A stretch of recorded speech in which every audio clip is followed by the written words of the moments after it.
we got a Switch 2 on launch day. So here's our welcome tour. We'll be talking about our Switch 2 story, how we got the first few games on the system and played through Mario Kart World, Donkey Kong Bonanza, Switch 2 welcome tour, Drag and Drive, and many more. You're listening to episode 6 of the Zac and Tav Podcast. Welcome. Hi. So, we've been sick the last few weeks and we didn't get around to recording, but we're back and stronger and healthier than ever. Yes. When the Switch 2 was announced on April 2nd, after we got the teaser in January, I was super excited and begged my dad for us to get a Switch 2 at launch. Yeah, but for me it was always clear that I would get the Switch 2 on day one, because otherwise I would never hear the end of it. And besides that, Zac has been really performing at school and excelling. So for me, it was kind of a no-brainer to give it to him in advance for his excellent grades at school. Yeah, no, that was really amazing. And we got it with the Mario Kart bundle, as you would expect. And played a lot of the Switch too. And yeah, at first we of course had to check out the magnetic Joy-Cons and a little bit the HDR and the whole improvements. I mean, the technology is very wide and it was pretty big that at launch, we talked about this already, Cyberpunk was on the console. What did you think of the console itself when you held it the first time? My first thought was definitely that this is a lot bigger and feels much better than the Switch 1. Since I'm a grown-up, my hands are bigger. And the small buttons, especially, like for me, getting back into Nintendo games has been kind of a rough journey a bit, since I first had a 2DS, then a 3DS, and the 2DS and 3DS family of systems had really small buttons, and the joystick that they came with was also very made for child hands somehow. Even the D-pad was microscopic. For sure. I felt like, how did Nintendo go from having the Game Boy and all these big buttons that just feel so good to making these consoles that are somehow bigger, bulkier, but have even smaller buttons? Anyway, the Switch 1 is good. It's cool. The Pro Controller was a much better way for me to play. But, I mean, it's an amazing console from the idea of the hybrid. There's nothing to complain about. It's perfectly serviceable. But just for grown-up hands, I prefer the Switch 2. The Switch 2 is better in every way in that sense. It just feels more natural, more substantial. The system is bigger. We also have to say that we upgraded from the original 2017 Switch, and not from an old OLED, not from a V2. We really had the first one, and already a little bit of sloppy battery, though we have to say that we always turned it off fully and not just in sleep mode, so the battery was not as bad as you would assume. No, the battery is still in very good shape. We've been taking care of our old Nintendo Switch very well, I would say, and we'll do that for the Switch 2 as well. Well, these are expensive systems, so I mean, this is almost $1,000 or euros, depending on where you are. So I would love to have it live and have a good battery for a long time. Yeah, at least a decade. Yeah. And well, that worked definitely with this Switch 1. And as we said, we got a Switch 2 at launch day with Mario Kart World, and I played a lot of Mario Kart World. Yeah, mostly you, since I remember I plugged it in, I made the system transfer, and after that I was like, okay, Zac, here you are, and then you played non-stop Mario Kart pretty much.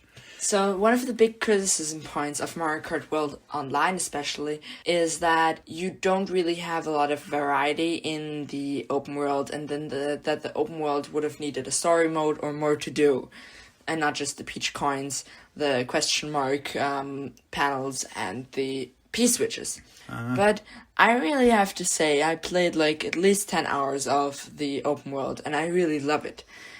I think it's really great. It's of course not what it could have been, but for that what it is, it's really amazing. Just look at the places you can experience and then go from one place to the next.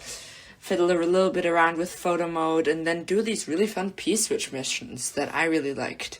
Have you played any open world? Yes, I have. I think I've done over 40 P-switch missions and just driven around the open world in Mario Kart.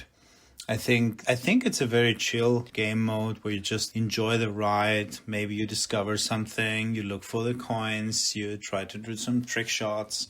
I think one of the bigger complaints that people had about Mario Kart World was definitely that because of the open world nature of the races, you had all these segue tracks where... Intermissions, they're called. Exactly, the intermissions, where you had a new track and you were like, well, I'm in the middle of this cup.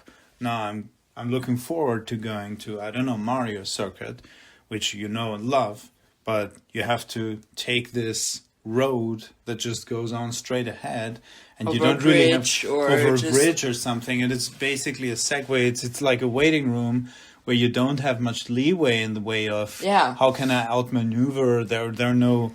These are always straight roads, yeah? That's something I have to say. There's a lot of great things about Mario Kart World, and Mario Kart World is a great game, but there's really a lot to criticize. Not only the open world, but as you already said, also the intermissions, as well as just a lot of cut content from Mario Kart 8 Deluxe, which you wouldn't think as a sequel. You don't have 200cc, which is a mode, the hardest mode, that's the fastest, which was always really fun. Something I had an idea of, and a lot of other people also had, which I find really interesting, is that you just take the intermissions, keep them, because they have interesting elements that they build to make the intermissions entertaining, but it's still not as entertaining as just curves. So you could just have 200cc exactly for those intermissions, and you would have a harder time navigating, and it would be really fun, in my opinion. You mean to just speed them up? Yeah, just speed them up. And but then this is kind of like saying the solution to this part of the game that's kind of boring is to make it go away faster. So if you're faster there, you won't be bored for as long. Of course, yeah, because they also have other 200cc sections, like on Bowser's Bowser's Fortress, yeah. And it's I think, in my opinion, it's really exciting, and I think that could solve the problem for a good chunk of the part. A different thing is also that they have battle mode again, but only the coin runner thing and the balloon game mode, not all the other great game modes they had in Mario Kart 8 Deluxe. But let's be honest, how much did we play the battle modes, the various battle modes in Mario Kart 8 Deluxe? Well, mostly if we were like 4 people and wanted to have fun, like party. But I see we what played you mean. balloon mode most of the time anyway, right? So I don't think this is... Like, I also don't think about, like, not having 200cc as so much of a loss of a feature, since I think 200cc is just a very different experience. I also don't think that these intermission tracks or intermission parts are as bad. I think the problem is that Nintendo had Mario Kart 8 Deluxe or Mario Kart 8 out for over 12 years now, something crazy like 2013, I think, till 2025. That's 12 years. And I think with Mario Kart World, they kind of expected people to have taken all that experience they had from Mario Kart 8 and now take their play skill to the next level. Since I think Mario Kart World is actually the most skill-intensive Mario Kart they ever gave us. Well, you could also think of Double Dash as... The controls are different there, and but it's also a little bit more complex, because you have to switch for different maneuvers, and... Absolutely, but I'm saying, on my own, what I can do, the gap between... what can I do and what is possible has never been greater than in Mario Kart World, because I see all these people on the internet or people who know what they're doing, and they do all these crazy stunts while I'm over here getting purple drift boosts and being happy about it. But this just doesn't cut it anymore. So I think especially in these passages where you're just going on straight ahead, if you know how to do the proper wall jumps and boosts and shortcuts, you can get much more mileage out of it. And I think my skill personally is just not on that level that I can do the really crazy stuff. Well, the really crazy things are the turns, actually, where they just do the wall jumps and different stunts and use the feather, which is a pretty useless item in my opinion, otherwise. You should have never brought that. No, they should have never done that. In general, the new items some of them are fun and interesting, but they didn't really have a great iteration. This is, again, totally different topic than what we just talked about, but like the feather is completely useless. I think the food is pretty mediocre as well. Yeah, I mean, it's a fun gimmick in the open world that you're collecting. But usually, the other thing is also, usually I already choose the costume in the race that I want to have for the whole race, and I don't want to just change it in the middle of the race, you know what I mean? Yeah. And for the open world, it makes sense. There, it's, I think, something cool and fun. But for, like, the real races themselves, it's a little bit more of a gimmick. I don't know. And also the coin, the question block, mark block. This is super boring. It's a super boring item. I know they could just given you an item that gives you 10 coins. Yeah, pretty much. And, well, I mean, yeah, it drops even more on the back.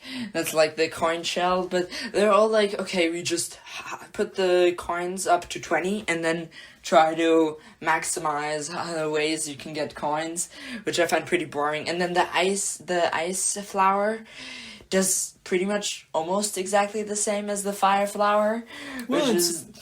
The physics, it's a bit different. Yeah, the physics. If you're in an ice cube, you're sliding across the racetrack. I know, but it's almost no difference, which is also pretty boring. And yeah, so the whole like item section. But let's not complain too much. I feel like Mario Kart 8 Deluxe was such a great foundation and a reset. Like everyone, I think, can agree that Mario Kart 8 Deluxe was the best iteration of Mario Kart to date. Yeah.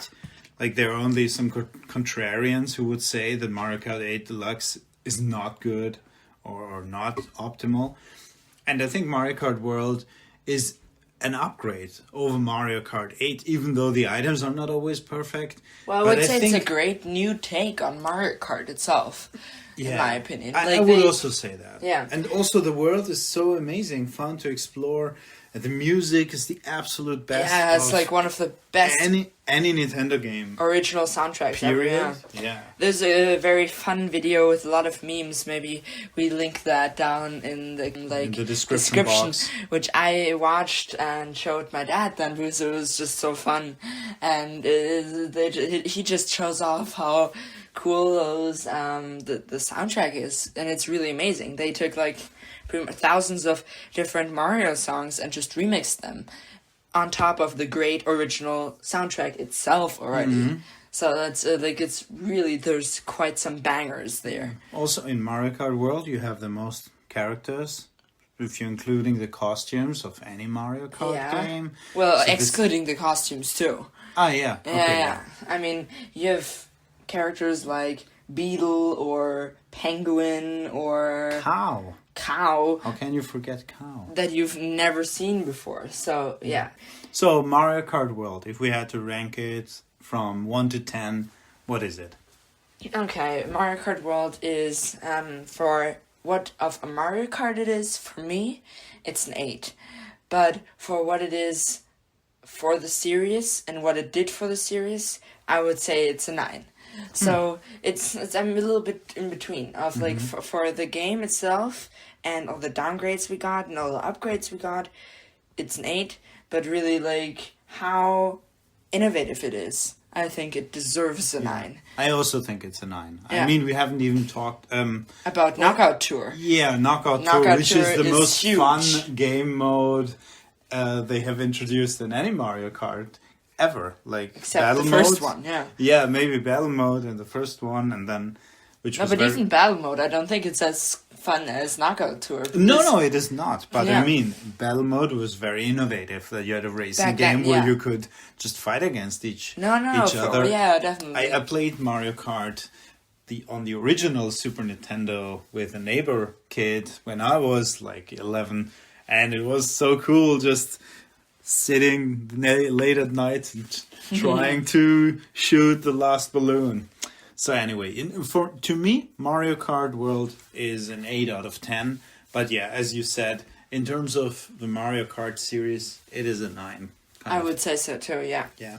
The next game on our agenda that we also got pretty much as soon as it released was... The first moment where we could get it, because we were in Greece, and so we were really we were on the island, Crete, and they just didn't have any copies, and we wanted to have it physically. It's an island. Yeah, so we first had to get to Athens to buy the Donkey Kong Bonanza. And there was we went to 4 different stores, and one had it. The last copy was what we bought, which was really fun and really great. And then on the way from Athens to Austria, with a car, I played through it 40 hours of Donkey Kong Bonanza. Amazing game. And in my opinion, a 10 out of 10. But before we talk about the game itself, a little bit of a backstory.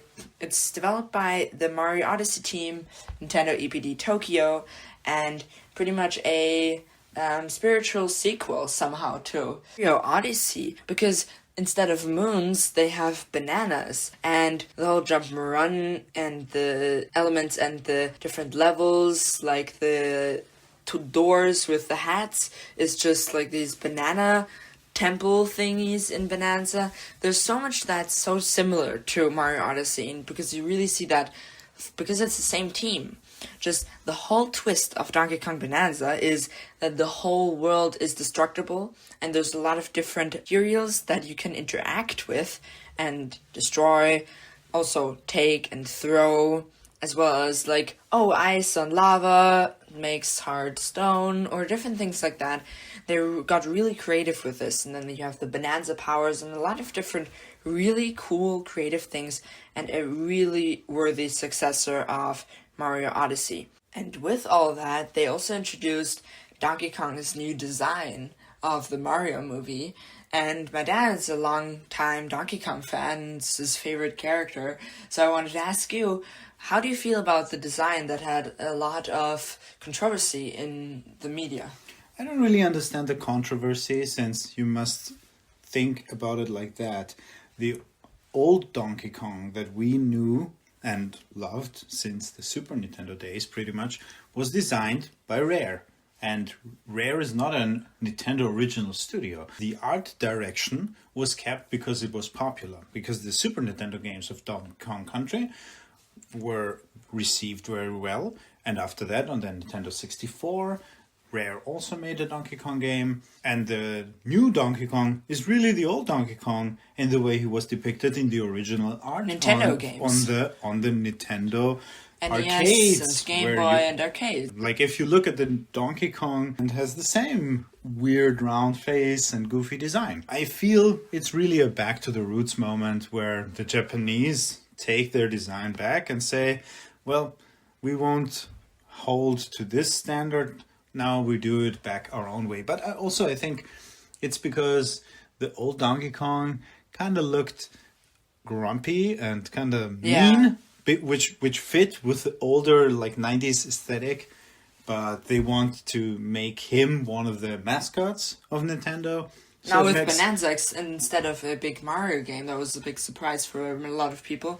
I think this is also a big seller for the Switch too, and that's why he's also so present in Mario Kart World. And as you said, they want to make him... he was also prominent in the Mario movie, right? And he was not a clear villain. He was kind of a goofy side character, but also one of the prominently featured characters. Oh, yeah. And I think Donkey Kong is really the first love child of Miyamoto, and I think Miyamoto was also behind getting Donkey Kong back on the big stage in terms of giving him his proper game and identity back. Yeah, Shigeru Miyamoto. This is really the first Donkey Kong original Nintendo game since a long time, if you think about it, because the other Donkey Kong games were not... Last time was Tropical Freeze on the Wii U. But that was also made by Retro Studios, and which not is one owned by Nintendo. Is owned by Nintendo, but it's not one of the original. Like, they haven't put their main resources behind Donkey Kong like they did with Mario, right? Yeah.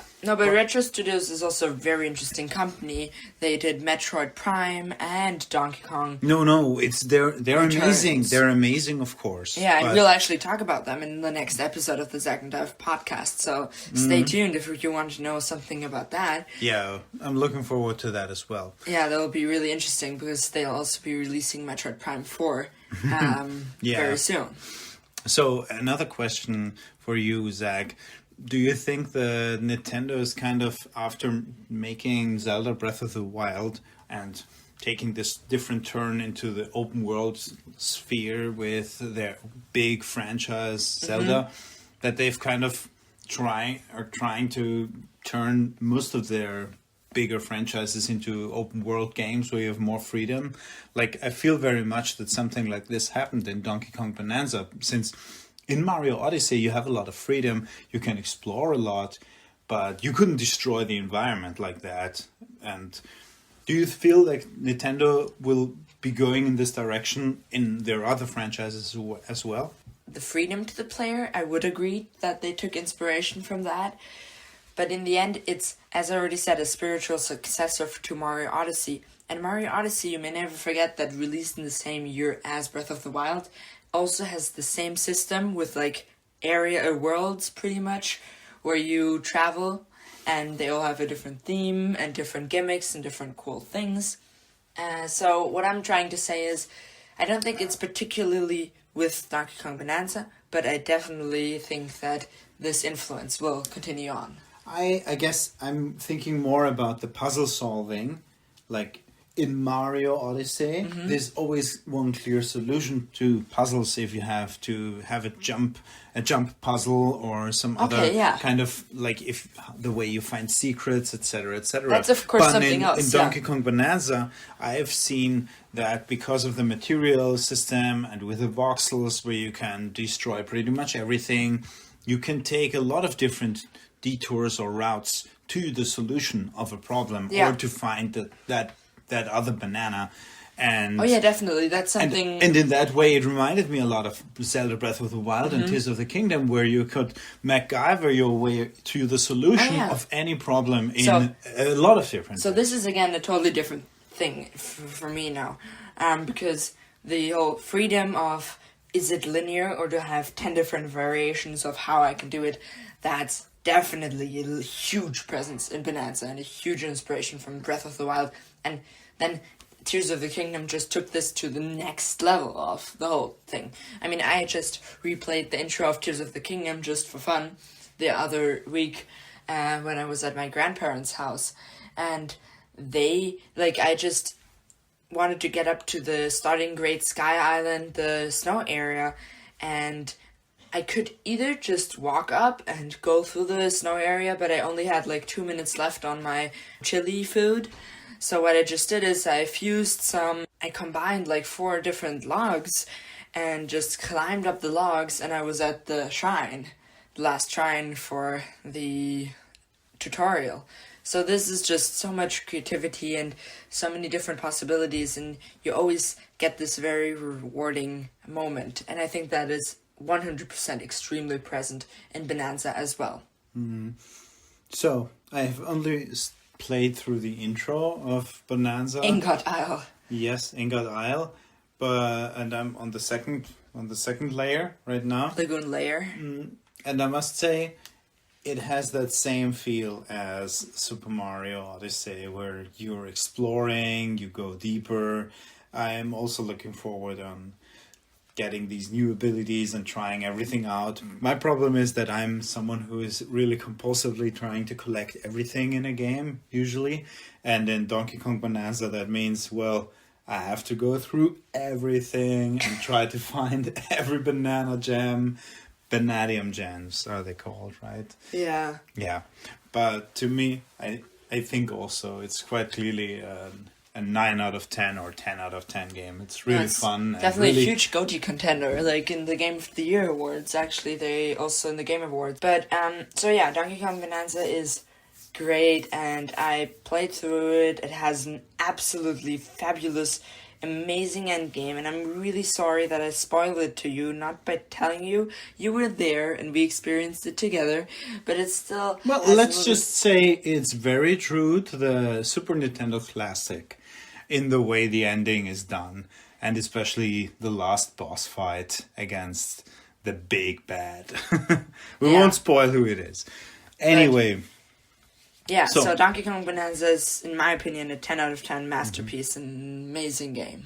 One last question about that. Do you feel after you finish the game, is there extra post-game content like there was in Super Mario Odyssey with the achievement system? Yeah. And the world changing a bit and some new things that you could explore? Is there also a lot to do after Donkey Kong, after you finish the main game? Or is it more clean up the Vanadium gems? The whole purpose of this Vanadium gems and fossils and all these different collectibles in Odyssey and in Bonanza were in general that you can play long time. So of course there is a lot to do after you finish the game. But as for the dark side of the moon in Odyssey, you don't really have something like that. And I have a big theory about why this could be the case. And you get access to Ingot Isle, actually, again. And a much bigger, huge Ingot Isle. So you definitely have something like it. But it's more the kind of, now you get the N64 Mario, Mushroom Kingdom. And less, it's the dark side of the moon. I think a lot of this, they just... excluded from the game because they had to release it earlier than originally planned.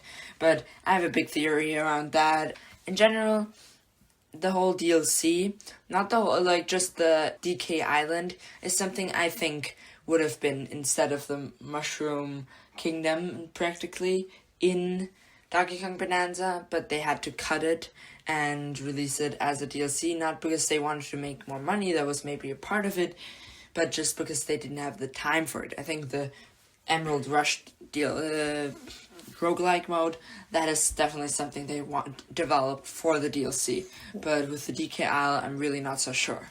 What do you think about the DLC? We haven't played it, but we've seen a lot of it. Yeah, it's $20, and that's not a little amount of money for a DK Isle, which is extremely nostalgic and amazing, but doesn't have any Vanadium gems. Otherwise, I would have already purchased it myself. So no exploration element. It's just this roguelike. All the different challenges that gave you gold in the main game are also on DK Island. So there is some things to it, and it's definitely extremely helpful. That for the post game, there's some things that cost a lot of gold. So I can only recommend, if you have a possibility to get it before, just after you completed the game, And the whole roguelike mode is something very different to the main game. It's a timed mode, right? A timed I think mode. so. I don't like those too much. This is why I'm not too interested. But I think it's you get more time. I'm not really sure because I haven't played it myself.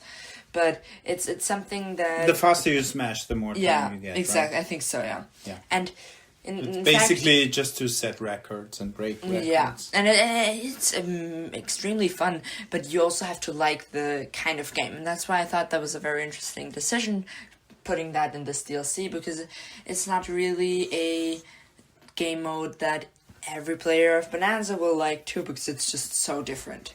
If you would have something similar, like the challenges, just roguelike, then that would be something different. But they put that actually in the post-game.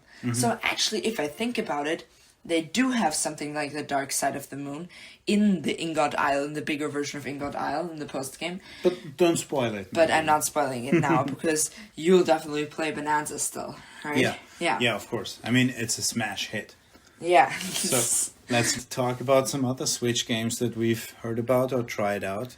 Yeah. Switch 2 Welcome Tour. Do we have any thoughts about that? You're already looking at me very funnily.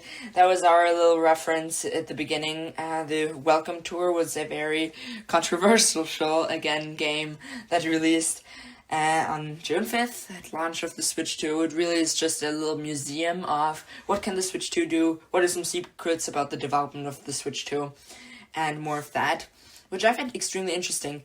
But unlike Astro's Playroom in the PlayStation 5, they didn't think, oh, let's put that in the console. They were just like, yeah, let's charge $10 for that. Let's make some more money. And well, I think the Switch 2 Welcome Tour not being included in the Nintendo Switch 2 is a detriment.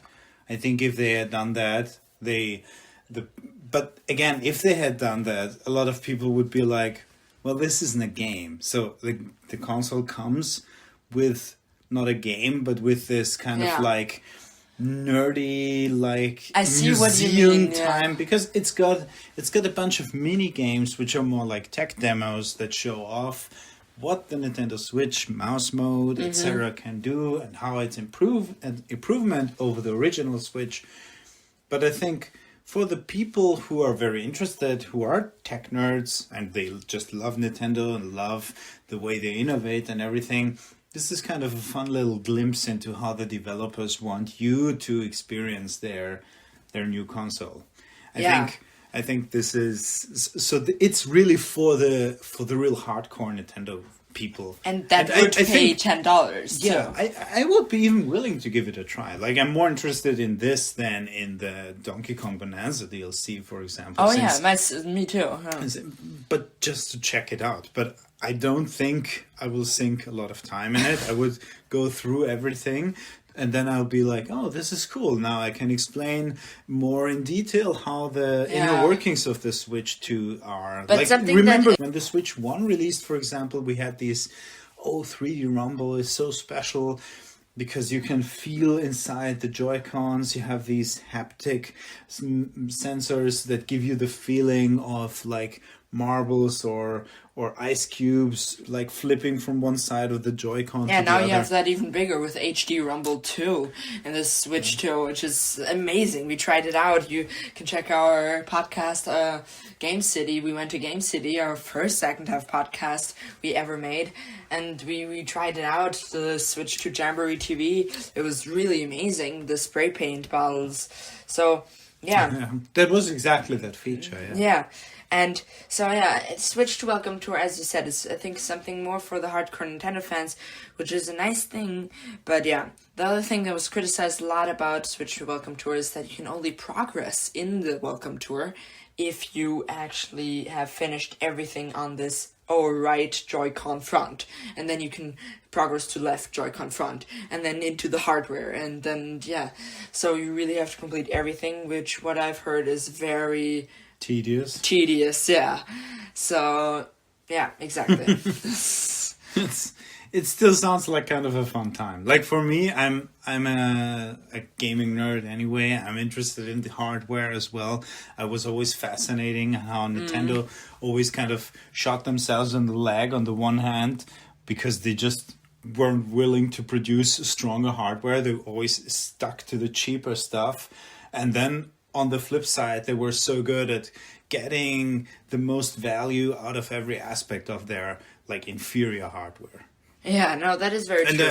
And the Switch 2 is the first real next-gen console that they put out, so I would be interested in the inner workings of that. That is a very good point. But it is not a game that I would give to anyone as a recommendation. What should I get for my kid? No, definitely not.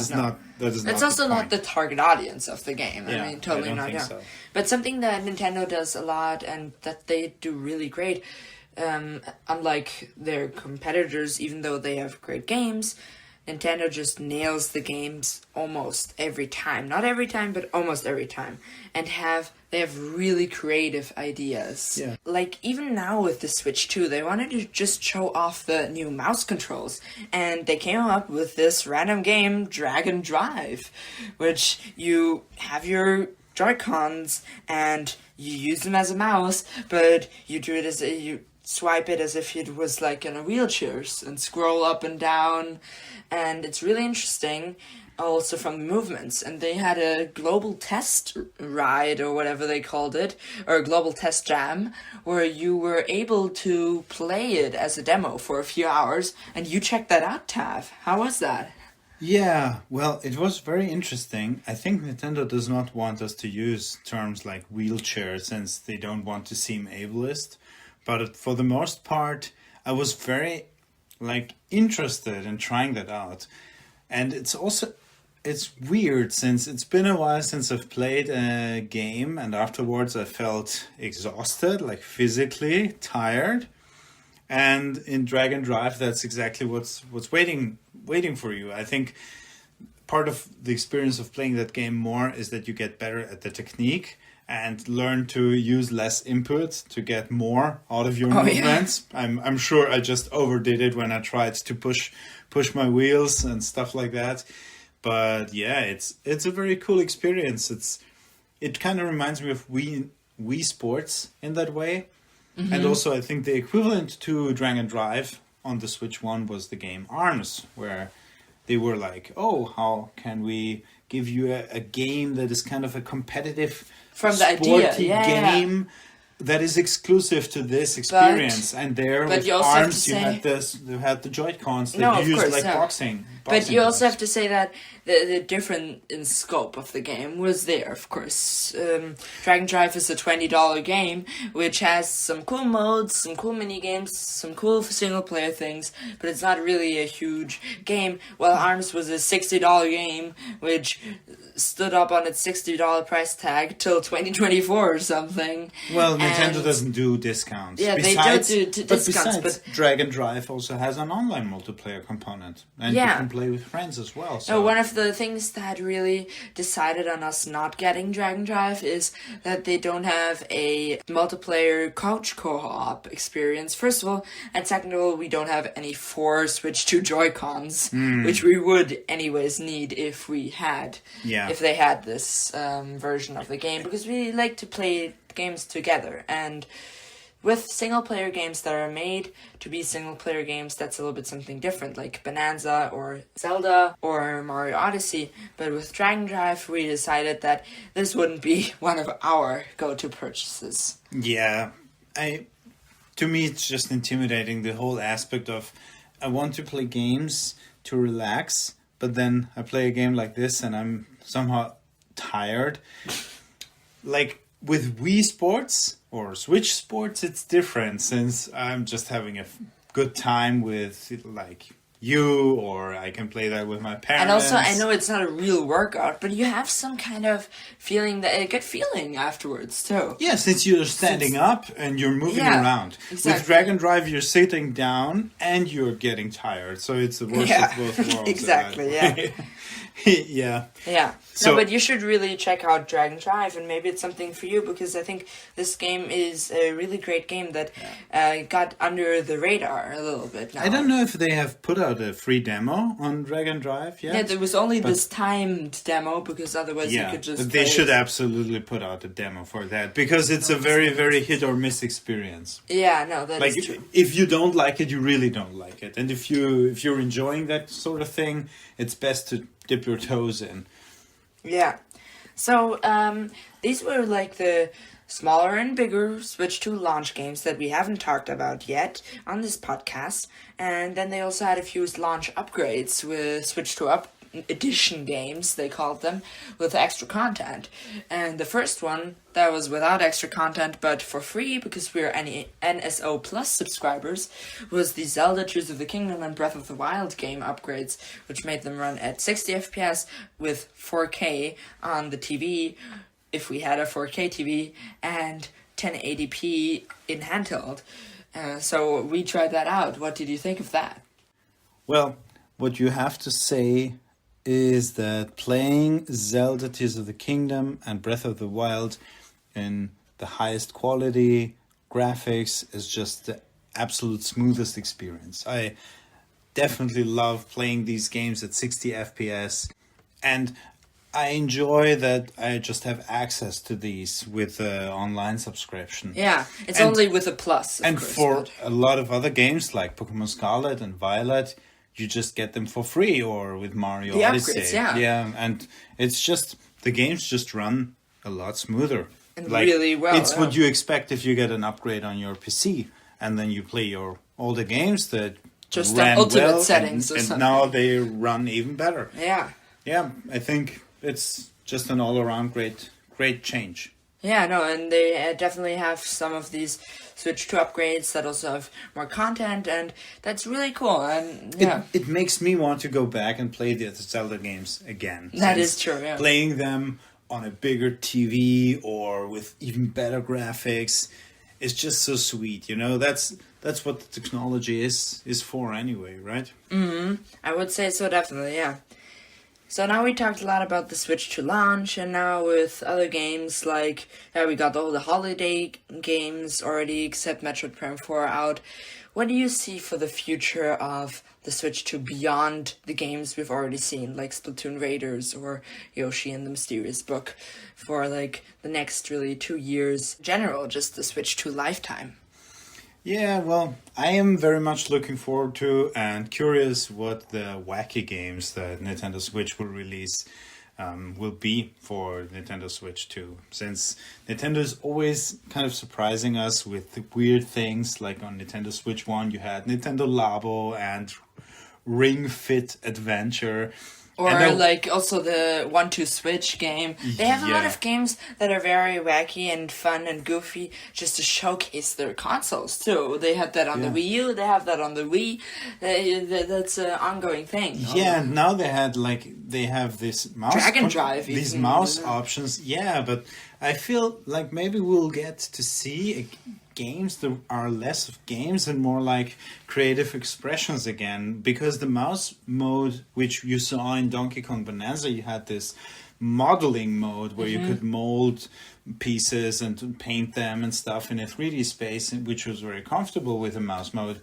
And I wonder if Nintendo will bring proper games out that go along these lines and have like these, like they will have ways to play them, but also these creator modes where it would be like sharing what you created and play it as well, or have friends play it, but it's more about the creative process.